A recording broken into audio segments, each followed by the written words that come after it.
Bueno, retomamos el balance de las noticias nacionales. Yo quiero, con el permiso de la mesa, mandar un abrazo a la distancia, un saludo respetuoso a una dama que está de cumpleaños hoy. Es la periodista Alexandra Siriglio, a usted un año más de vida, los que la conocemos. Creo que Rubén, Camila, este servidor, creo que Milton también, queremos desearle que cumpla muchos años más con salud a Alexandra Siriglio. Que siga. Hombre, mi esposa, muchas gracias por la felicitación. Y miembro de esta mesa. Miembro de esta mesa y fan número 1 de Camila. Así, vaya. Así es. Bueno, esta mañana nosotros en nuestro esfuerzo cotidiano por ilustrar a la audiencia de Omega Stereo a nivel nacional e internacional, hemos invitado a un exministro de Salud de este país, el doctor Francisco Sánchez Cárdenas, un hombre que forma parte del comité precisamente que tiene que ver con esta lucha que tenemos nosotros por delante, que se va a iniciar muy en breve con la vacuna que está ya por anunciarse su inicio en Panamá, con números que realmente son inquietantes, porque el informe epidemiológico del Ministerio de Salud de ayer registró los siguientes números. Ayer se dieron 44 fallecimientos y 1.750 nuevos casos de contagios, para un total de 296.269 afectados por la COVID-19 y 4.738 contagios. Ahora, hay una noticia interesante, y es que los recuperados llegan a 236.254 y se han realizado 1.519.688 pruebas. Un gusto tener aquí esta mañana al doctor Francisco Sánchez Cárdenas, exministro de Salud. Como dije, ¿cómo está usted, ministro? Muy buenos días a todos y felicidades a Alexandra y un placer estar aquí con ustedes. Gracias. ¿Quién comienza con las preguntas al doctor Sánchez? Bueno, yo quisiera preguntarle al doctor Sánchez Cárdenas, ¿cómo hacemos para luchar con una pandemia que todavía ningún país sabe qué la produce, qué la desarrolla? Estamos a ciegas prácticamente. ¿Qué cosas debemos hacer y qué no debemos hacer como país? Sí, mira, como bien lo dice Rubén, y es altamente conocido, este es un proceso nuevo en todo el mundo, es un proceso que ha sorprendido al mundo con una ferocidad de contagio. Gracias a Dios, aunque no se debe decir de una forma muy alegre, gracias a Dios no es tan mortal como lo fue la pandemia del 1918. Tiene una mortalidad que es importante porque nadie quiere que nadie se muera, ¿verdad? Un muerto es demasiado ya, pero bueno, esta pandemia tiene esa particularidad que no tiene esa intensidad que tienen otras pandemias que ha habido en el mundo. Y aquí lo único que nos queda hacer es, primero, esperar que llegue la vacuna, porque no hay tratamiento efectivo con todas las cosas que se hablan en el mundo, que si Remdesivir, que si hidroxicloroquina, que si ivermectina, el dióxido de carbono, que si el té de jengibre, nada de esas cosas es científicamente y efectivamente suficiente para detener el virus. Y lo único que nos queda es tomar lo que se llaman las medidas no medicamentosas, que son las ya conocidas. Las pandemias, lo único que detiene la contagiosidad, desgraciadamente, hoy día, en el pasado y en la antigüedad, es el confinamiento, es el confinar a las personas. Y lógicamente que los tiempos han avanzado, que ya no se hacen esos confinamientos que se hacían en los siglos pasados, de 2 meses, 1 mes, cada uno en su casa encerrado. Ya los confinamientos, debido al avance que tiene la ciencia, se pueden hacer mucho más cortos, pero no son para curar, no son para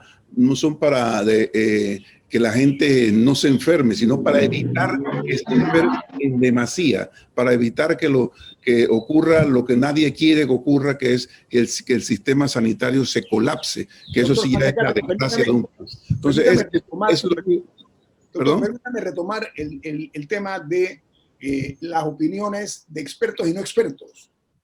sobre la situación de algunos medicamentos y voy a explicarme. A ver, hay otro virus, además de la COVID-19, está el problema o el peligro del virus de la desinformación. ¿Por qué? Porque hay varios bulos que han estado corriendo sobre la vacuna de la COVID-19, muchos de ellos sin basarse realmente en evidencia científica comprobada. Entonces, ese tipo de confusión que se pretende o que tal vez está ya en marcha, esa creación de ese ambiente de duda acerca de la vacunación, ¿cómo se puede neutralizar? Yo le voy a decir desde mi óptica como exministro Sánchez, hombre, hablando las cosas muy claras, pero sobre todo dando elementos de juicio con carácter científico sobre hechos conocidos.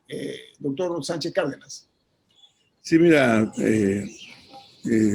Nito, en medicina toda la vida, ¿verdad? Y eso yo no creo que vaya a cambiar en el siguiente siglo, o cambiará sustancialmente, quise decir, en el siguiente siglo. En la medicina siempre ha tenido varios aspectos al encontrar diferentes tratamientos. Definitivamente que la evidencia científica es el arma fundamental que se tiene en medicina para brindar los tratamientos muy efectivos y mucho más seguros. Eso nadie lo discute y eso tiene que ser así y cada vez tenemos que ir más hacia lo que es la evidencia científica. Pero en medicina siempre ha existido lo que es la evidencia anecdótica, que es la evidencia de aquellos médicos que en base a sus conocimientos, en base a su práctica, en base a toda la experticia que toman sobre ciertas medidas medicamentosas o no medicamentosas, ellos ven que tiene algún tipo de efecto y no tienen efectos nocivos, ¿verdad? Entonces, definitivamente repito y recalco que la evidencia científica es exigente y debe así cumplirse. Pero en un caso de pandemia, si tú tienes medicamentos que han sido utilizados de manera profusa y durante largo tiempo, con dosis bien específicas para que tolera el cuerpo humano, y hay alguna evidencia anecdótica de que si yo dándole el medicamento A, que no es específico, no tiene evidencia, no le produzco ningún daño al paciente, ¿por qué no hacerlo? ¿Por qué no hacerlo si estamos en una situación de vida o muerte? Entonces, lo que no se puede hacer es agarrar un medicamento y que tiene una dosis específica de 2 miligramos para tratar una enfermedad pero que pueda tener efectos sobre un virus. No te pases de esos 2 miligramos, porque eso es lo que dice la evidencia científica de ese medicamento que tolera el cuerpo humano. Entonces, yo no veo ningún pecado en que médicos expertos, médicos conscientes, utilicen medicamentos que tienen algún efecto antiviral, pero sí dentro de los parámetros de que exige el uso de ese medicamento. Y me imagino que ahí se refiere a un médico que evalúa al paciente y le dice, tú, paciente específico, te puedes tomar este medicamento de manera específica. Porque parte del problema es que lo que esto ha generado es un desabastecimiento en unas medicinas, porque las personas han ido corriendo a las farmacias a comprarlas. Hay pacientes de lupus o de otras enfermedades que verdaderamente necesitan el medicamento para su tratamiento, o sea, es un tratamiento recetado, y que ahora no las encuentran, porque otras personas, por verlos en redes o en medios, etcétera, han decidido ir a comprar.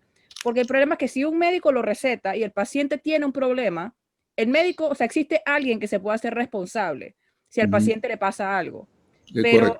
Pero cuando se tiene este tipo de discusiones y personas no idóneas están recomendando medicamentos a la libre, sin tomar en cuenta las comorbilidades que puede tener un paciente específico, que puede tener la presión alta o tomar otros medicamentos, verdaderamente se pone en riesgo la vida de personas. Y si algo pasa, ¿quién se hace responsable? Me parece que ese es un mensaje importante. Así como lo dice, así es que debe ser. Tiene que ser por prescripción médica. Y tenemos que luchar para que los pacientes no se automediquen. La automedicación siempre ha sido un desastre para la salud. Entonces, eso es lo que se recomienda, que todo el que vaya a tomar un medicamento lo haga bajo la prescripción y la observación y el examen de un médico que sabe qué puede recetarle al respectivo paciente y qué no puede recetarle. Ahora, doctor Sánchez Cárdenas, estamos caminando a tientas, a ciegas, pero ¿qué cosas, qué significa que uno esté preparado físicamente para recibir un virus y que le haga menos daño? Porque no sabemos qué lo previene ni qué lo cura todavía. Entonces, ¿qué significa tener un cuerpo, una persona que esté preparada para que el virus le haga menos daño? Tú lo ves, Rubén, lo ves en la evolución de esta enfermedad. Tú ves que los virus atacan a todos los seres humanos, pero hay unos seres humanos que lo toleran bien, lo saben resistir, y hay otros seres humanos que no lo toleran. ¿Y qué es lo que hace factible que lo puedas tolerar? Tu sistema inmunológico. Tu sistema inmunológico es la defensa esencial para resistir cualquier tipo de ataque, ya sea bacteriano, viral o de hongos. Entonces, si el paciente no tiene un sistema inmunológico bien estructurado, o un sistema inmunológico que no haya pasado por todas las vicisitudes que se pasan durante la vida. ¿Por qué crees tú que ataca y mata a los viejitos? Ya los viejitos tienen el sistema inmunológico agotado, ¿verdad? Ya ese sistema inmunológico no reacciona de la misma forma e intensidad con que reacciona el sistema inmunológico de un niño, de un adolescente y de un adulto joven. Por eso tú ves que la mayoría de los infectados son gente de 49 hacia abajo, de 49 años hacia abajo, ¿verdad? Y son los que menos están muriendo. Y los que menos se infectan, pero mueren más, son aquellos señores que ya por la hipertensión, ya por la diabetes, ya por el cáncer y las enfermedades crónicas, tienen ese sistema inmunológico de ellos, lo han tenido súper activo durante toda su vida, que llega este virus que tiene otra particularidad. Este virus tiene la particularidad que entra en la célula y produce lo que se llama una explosión de replicación. Todos los virus producen replicación dentro de la célula, pero este produce billones de replicaciones de virus dentro de una célula. Y cuando esa célula explota, suelta una enorme cantidad de virus que vuelve agota aún más el sistema inmunológico. Por eso es que, hablando virológicamente, es importante no recibir cargas virales exageradas. Por eso es evitar la aglomeración. La aglomeración no es porque tengo miedo de que alguien me vaya a pegar el virus, sino la aglomeración lo que hace es que te introduce en tu cuerpo una enorme cantidad de virus que te agotan tu sistema inmunológico. Y si tú estás mayor, 70, 75 años, tu sistema inmunológico no resiste eso, y por eso que se recibe una carga viral los señores mayores y mueren, y esa misma carga viral es resistida por una persona mucho más joven. Es el sistema inmunológico el que tiene que resistir todo. Resumiendo, doctor Sánchez Cárdenas, las personas con problemas de diabetes, cáncer, etcétera, deben tener mayores cuidados que una persona común y corriente. Vamos al corte comercial. Esto es Info Análisis, un programa para la gente inteligente.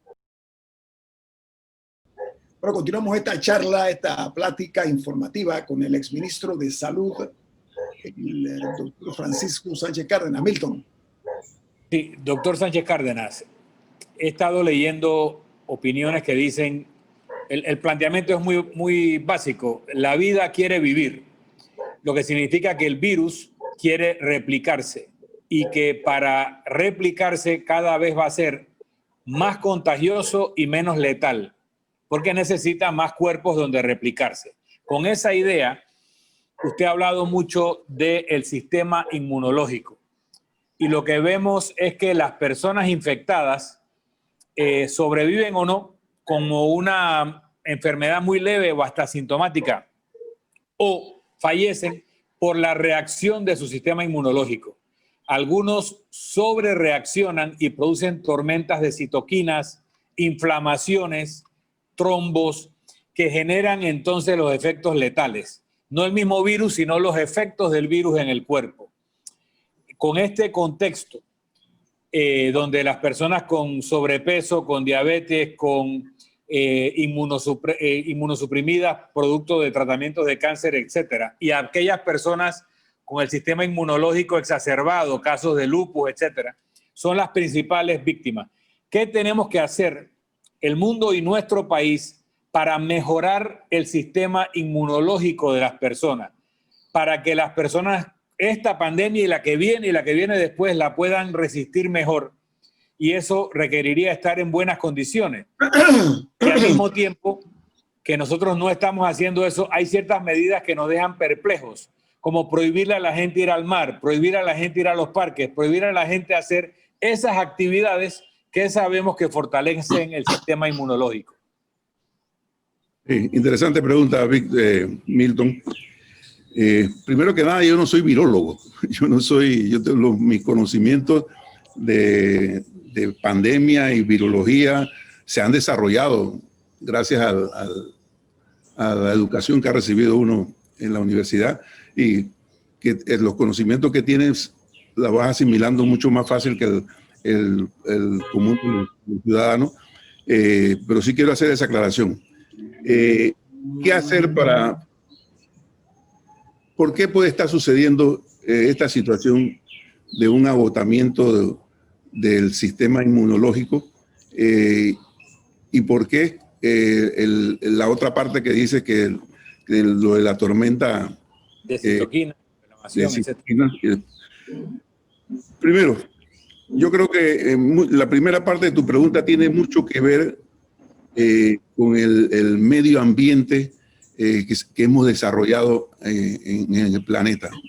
Yo recuerdo que cuando yo estaba entrenándome en neurocirugía, en el complejo que atendíamos al departamento de pediatría, nosotros no veíamos tumores cerebrales en niños, tumores malignos en niños. Allá por los años 70 y algo, no veíamos esos tumores. Y era rarísimo ver un tumor maligno en el cerebro de un niño.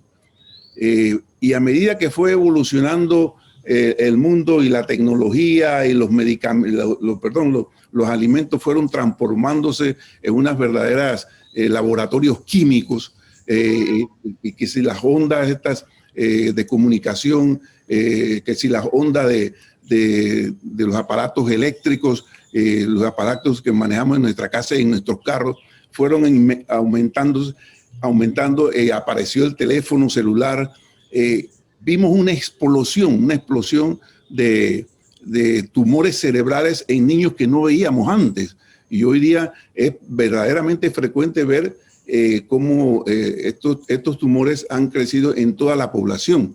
La cantidad de tumores que se están viendo a nivel de todos los órganos es producto de algo, y eso tiene que ser, para mi concepto, tiene que ser producto del medio ambiente tan nocivo que tenemos para el ser humano. Entonces, para mi concepto, eso es uno de los factores que está produciendo este tipo de enfermedades, y que va definitivamente agotando las defensas naturales del cuerpo humano contra todas las desviaciones celulares que ocurren producto de la acción del medio ambiente sobre el cuerpo humano. Doctor Sánchez Cárdenas, a ver, la Cancillería informó, lo vi en algunos medios, que la vacuna Pfizer-BioNTech va a estar llegando esta semana a Panamá, y que será un lote de 40,000 vacunas aproximadamente. He escuchado opiniones de personas que saben lo que dicen y que dicen lo que saben, que sugieren que por qué razón el gobierno nacional no invita, por ejemplo, a los odontólogos a participar en la vacunación, y otras especialidades médicas, que también sume a la fuerza humana contra la vacuna, contra los afectados, por ejemplo, a los graduandos en medicina, en la Facultad de Medicina de las diferentes universidades, a las enfermeras que están ya terminando carrera, en fin, que no únicamente sea el gobierno, sino que sea un bloque de personas que puedan ayudar a la vacunación para hacerlo como hace Israel, que ha hecho una estrategia muy frondosa de cara a combatir el virus. ¿Se ha considerado sumar más gente, doctor Sánchez Cárdenas? Eso está considerado, y todo ese personal que tú estás mencionando ha sido incorporado a esa enorme fuerza de tarea de vacunación. Ahora, quiero aclararte que Panamá tiene una magnífica experiencia en vacunación masiva. Es uno de los países latinoamericanos que mejor organizado tiene el sistema de vacunación. Nosotros hemos llevado aquí en Panamá, creo que son 23, 24 vacunaciones masivas, todas exitosas, y por eso fue que se logró bajar la mortalidad infantil y muchas otras enfermedades. Pero Milton me hizo una pregunta que quiero terminarla, la pregunta de la tormenta de citoquina. Eso es una expresión, Milton, es una expresión de la carga viral, de la enorme carga viral que recibe el paciente.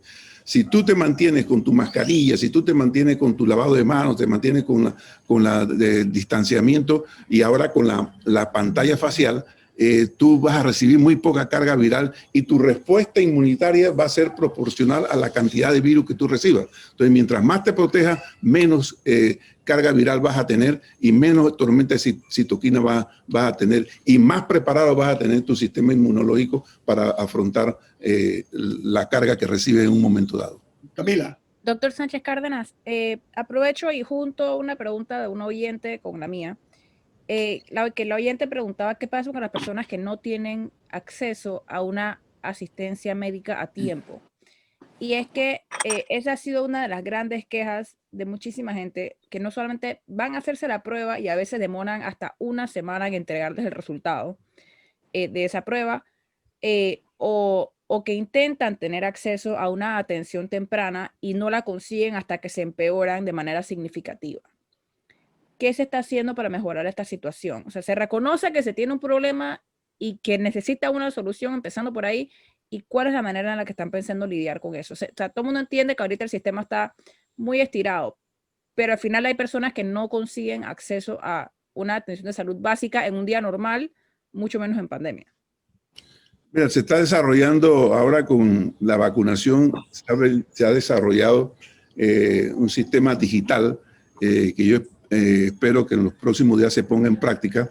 El aumento de contagios ha sido exponencial y definitivamente que no teníamos la capacidad, como no la tienen muchos países, la capacidad necesaria para responder con la celeridad que se requiere responder en estos casos.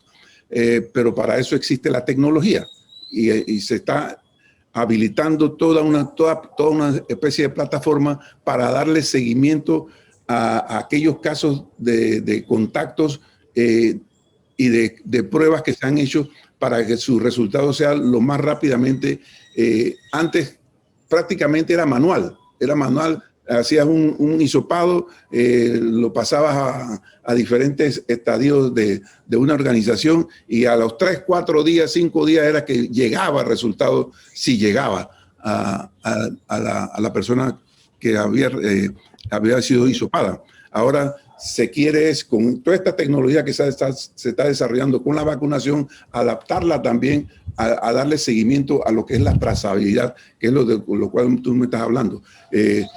En el sentido de que las personas tengan rápidamente el resultado, porque se conoce de gente, yo conozco gente, empleadas, colaboradoras, que se han hecho un hisopado y es como si hubiesen ido al salón de belleza, se hacen el hisopado y se van de compras a los supermercados. Bueno, lo que se quiere ahora es que ese hisopado pase a una red de vigilancia. Pero eso no es Paco, eso no existe ya desde hace meses. Que de un momento que uno se hace un hisopado, uno queda registrado en el sistema Paco, que es el que utiliza la policía para detectar si hay personas en la calle. Pero es que se quiere llegar un poquito más allá, ver ese hisopado, cómo se está moviendo en la sociedad, si se está quedando en su casa, si se está quedando en su residencia, ¿verdad? Queremos llegar a ese sistema porque no va a haber forma de poder controlar que el hisopado se quede en casa 3, 4 días esperando un resultado cuando puede salir, a lo mejor porque es negativo. Tú tienes que decirle rápidamente que es negativo para que pueda salir. Y si es positivo, tienes que establecer entonces qué método tú vas a utilizar para que ese hisopado haga la cuarentena que tiene que hacer. Doctor Sánchez Cárdenas, ¿cuál es su opinión con el tema de las playas, que es uno de los que ha generado mayores críticas entre la población sobre por qué se cierran lugares de esparcimiento sano en general? La mayoría de la gente en Panamá no va a la playa a parrandear, va a estar, o sea, a liberarse de estrés, a respirar aire fresco, a disfrutar de la naturaleza. ¿Por qué cerrar playas si son lugares sanos de esparcimiento y buenos para la salud? 2 minutos, exministro Cárdenas. Es decir, mira, para mi concepto la playa es beneficiosa. El problema de las playas es, tú lo ves, yo tengo casa en Coronado. Cuando hay esos días libres para ir a la playa, se llena el supermercado del 99, se llena el supermercado del Rey, se llena el Machetazo, se llenan todos los restaurantes por ahí, la gente para en Quesos Chela, la gente para en Quesos Mili. No es la playa, es la movilización. Es ese circular de la gente por las carreteras y por todos los establecimientos comerciales. Entonces, ¿qué podemos hacer? Bueno, se podría decir, bueno, la gente de Coronado pueden ir a la playa. Eso tampoco yo creo que sería justo, ¿verdad? Entonces, lo que se pide es que se tenga la paciencia. Yo tengo 10 meses que yo no voy a mi casa y no me ha pasado absolutamente nada. En la playa. Absolutamente nada. Entonces, estamos en pandemia, entendamos eso y tenemos que adaptarnos a la situación, no la situación adaptarse a nosotros. Ahora, ministro, pero permítame, doctor, un temita, es que no es un tema de placer y lúdico, es el tema de que si el problema es el sistema inmunológico y el aire libre, el sol, fortalecen el sistema inmunológico, se le está impidiendo a las personas, al no permitirles ir al parque, a la playa, fortalecer su sistema inmunológico. ¿Por qué esa medida versus permitir a la gente ir a los casinos, que son lugares cerrados e insalubres? Creo que los casinos ya por fin los cerramos, ¿no? Ya están cerrados. Pero por un tiempo era contradictoria la medida. Sí. No lo digo por molestar ni por una playafobia, sino que tenemos que balancear la cantidad de muertos que se pueden producir por una medida que sabemos que puede ser buena, pero que tiene unas consecuencias que pueden ser desastrosas para la vida humana. Doctor Sánchez Cárdenas, nosotros nos sentimos verdaderamente honrados con su participación aquí en Infoanálisis, como siempre, aportes muy valiosos. Le deseamos que tenga usted un buen día, doctor Sánchez Cárdenas, y un placer saludarlo. Igualmente, saludos a todos. Esto es Infoanálisis, un programa para la gente inteligente. Pues miren, amigos oyentes, vamos a dar un giro aquí en el programa porque se inicia el diálogo por la Caja de Seguro Social, una institución que merece mejor suerte, al igual que los panameños.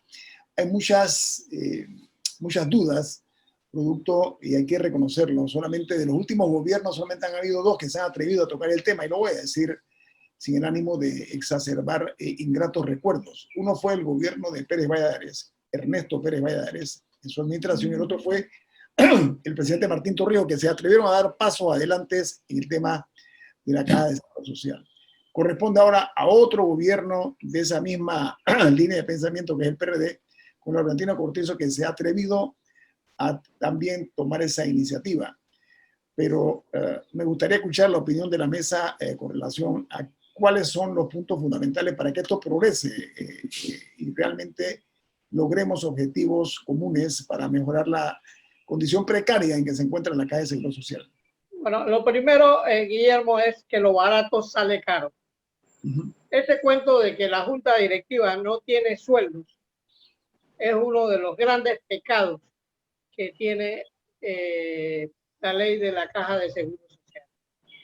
Porque cuando yo le pregunté al director que si los directivos le pedían favores, él dio una respuesta que a mí no me satisfizo y no quise neciar porque el invitado hay que respetarle sus respuestas. él dijo que ninguno jamás le había pedido un favor. Entonces, yo creo que eso se sale de la realidad y de la práctica cuando siempre vemos a miembros de la directiva que tienen familiares nombrados en altos puestos en la Caja de Seguro Social. Y esa ha sido una tradición. Y entonces piden otro tipo de favores. Le hagan favores a empresas que licitan en el Seguro Social. Entonces, esto es la base de eso, que elijamos a personas que están dispuestas a dedicarle tiempo completo a la directiva del Seguro Social y que tenga un salario básico o un buen viático, porque a veces van empresarios que es necesario que lleguen allá y tampoco te puedes perder el talento del sector privado o del sector laboral también, expertos Sí, pero hagamos un análisis sintético para aportar sobre este paso que considero importante. Estoy de acuerdo, Rubén, yo creo que él habló en función de su administración, es lo que yo interpreté. Se ha conocido antes, ha habido escándalos de juntas directivas anteriores. No estoy excluyendo la de ahora, pero entendí que lo que dijo... Pero en esta junta directiva hubo un viaje a México. Creo que no sé en qué quedó esa investigación, que se hablaba de que una empresa mexicana había pagado un viaje y que esa empresa... Hay que acabar con eso, Camila. Ese es uno de los pecados. Por ejemplo, no sabemos en qué quedó esa investigación. Mira, a mí me parece muy propio eso, ¿saben por qué? Porque los regalos de esta naturaleza hacen esclavos a los funcionarios porque se comprometen. Y yo creo que debe evitarse en este país. Miren, en los Estados Unidos de América, los regalos que se le dan físicos a los presidentes, ellos no se lo llevan para su casa, para los que no lo saben. Pero yo creo que hay que ya, en aras de una transparencia mayor, prohibir que funcionarios sean invitados por empresas que están tratando de ganar contratos con el Estado, que vayan a sus países para que disfruten de un viaje. Milton y Rubén. Milton. Mira, yo lo que quiero opinar es que tenemos que tomar el tema de la seguridad social, no de la caja de seguro social, sino la seguridad social, que es el principio o derecho constitucional, en base cero. O sea, tenemos que analizar, si no existiera, ¿cómo la crearíamos ahora para cumplir sus propósitos? ¿Por qué? Porque los parámetros en base a los cuales se creó en los años 40 eran en una población con una expectativa de vida de 62 a 65 años, donde los primeros jubilados empezaron a darse en los años 60 y 70, cuando acumularon los 20 años de contribución. Entonces, por 20 a 30 años, el Seguro Social se la pasó acumulando dinero y casi sin gastos, y se convirtió en una caja muy atractiva para los gobiernos todavía en los años 70.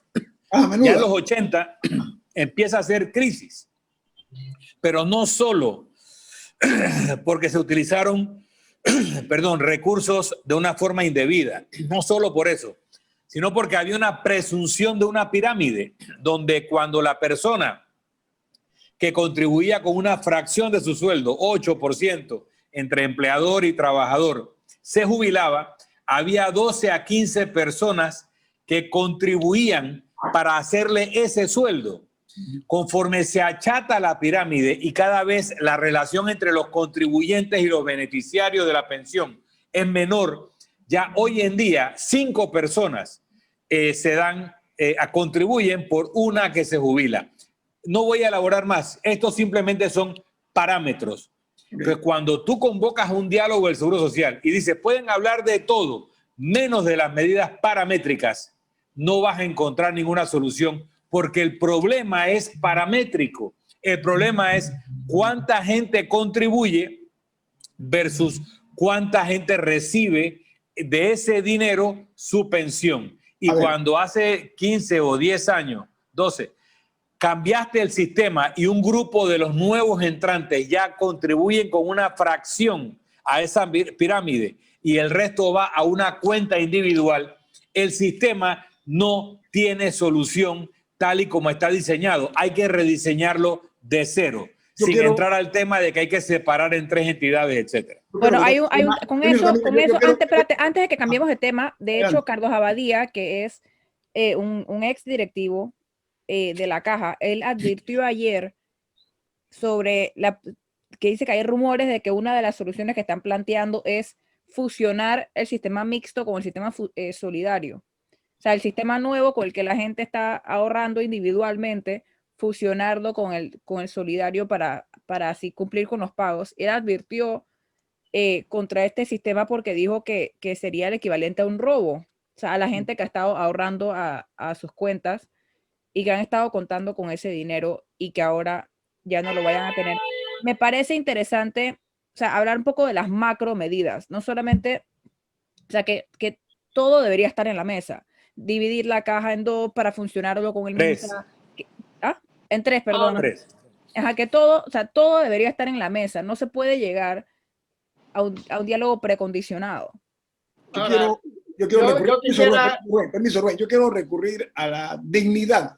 Aquí se habla muy poco en este país de eso, es como algo utópico, ¿no? A la dignidad de todos y cada uno de los que van a participar en este diálogo por la Caja de Seguro Social.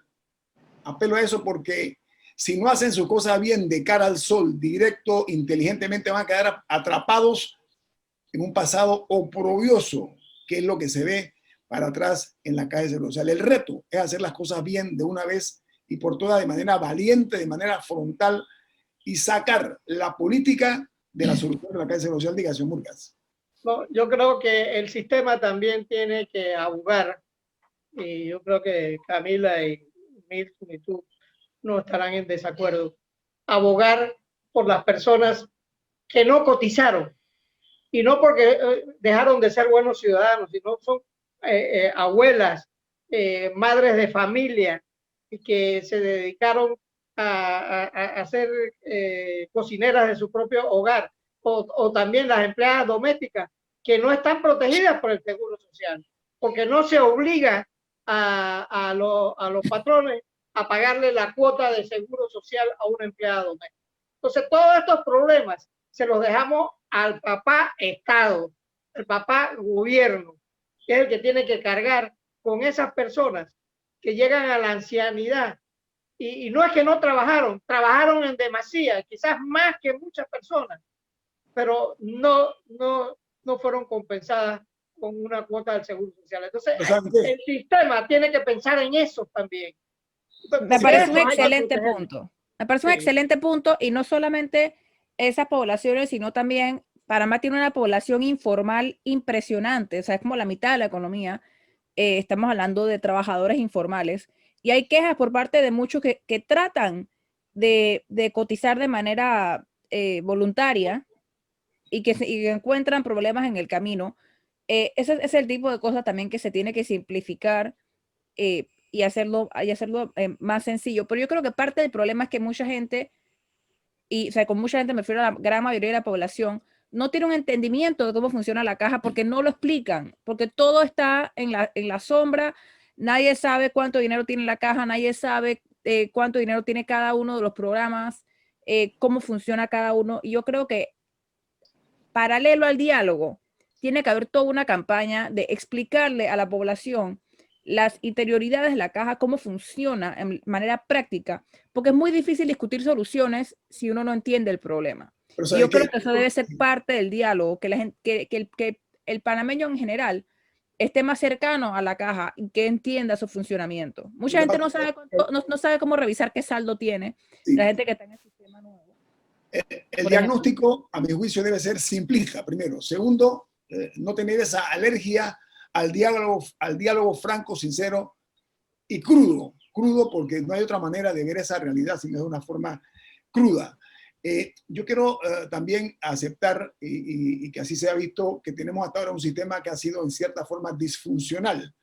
De ahí la importancia de que los resultados de este diálogo sean realmente materializados y no queden otra vez más hundidos en la profundidad de la duda acerca de si hay o no buena fe por solucionar este problema de la Caja de Seguro Social, que es de lo que pagamos, o sea, no es un servicio de gratis, nosotros pagamos por la Caja de Seguro Social. Hay que comenzar a entender que es de todo lo que hemos aportado a la Caja de Seguro Social. No, y hay muchísimas cosas que corregirle a la caja. O sea, obviamente se tienen que discutir las medidas paramétricas, se tiene que discutir el tema estructural, o sea, del monstruo enorme en el que se ha convertido la Caja de Seguro Social. Y obviamente hay problemas más pequeños que no, o sea, que no requieren de un mega diálogo y que simplemente requieren de voluntad. Por ejemplo, la total desproporción en el personal de la caja, administrativo versus médico. Se sabe, es público y notorio que la Caja de Seguro Social ha sido un botín por muchísimo tiempo para nombramientos, etcétera. O sea, también se necesita una limpieza de la caja porque hay una sangría de recursos malgastados también. En todas las administraciones de la caja siempre se ha hablado de eso y nunca se ha visto, por lo menos yo en mi vida no he visto que alguien verdaderamente se dedique a hacer esa limpieza. Porque también hay muchas leyes que lo prohíben, que sea directiva contra el director y tantas cosas. Es muy complicada la caja, hay que simplificar la caja también. Eso que dice, lo que dice Milton de comenzar a sacar las manos del clientelismo político y el populismo de la Caja de Seguro Social, limpiarle la grasa, esa grasa que ha provocado que la caja sea un elemento gordo, obeso. Además de eso, de la buena voluntad de los que están ahora mismo y ya comenzar a sanear las finanzas de la Caja de Seguro Social, que nadie lo sabía hasta hace unos meses. Y responsabilizar a la directiva. Ahí hay miembros de la junta directiva que llevan qué cantidad de años ahí. Y cuando no hay informes, ¿quién es responsable? La directiva, en parte es la directiva. Sí, ¿por qué nunca los escuchamos? Sí. ¿Cuándo fue la última vez que alguien le vio la cara a la directiva de la Caja de Seguro Social? ¿Quién sabe cómo se ven sus caras? Ellos son fantasmas que no se sabe por dónde caminan, pero ¿sabe qué? Yo estoy de acuerdo, hay que responsabilizar a la junta directiva de la Caja de Seguro Social, porque como toda junta directiva en cualquier organización privada o de gobierno, tiene responsabilidades que asumir y hasta ahora no ha habido una rendición de cuentas de por qué no se sabían los números, cuál era la realidad financiera de la Caja de Seguro Social. Bueno, tenemos que irnos, el equipo de Infoanálisis. Tenemos que irnos disfrutando una deliciosa taza del café Lavazza, un café italiano espectacular, café Lavazza, un café para gente inteligente y con buen gusto. Despide Infoanálisis. Nos vamos y nos vemos. Hasta mañana.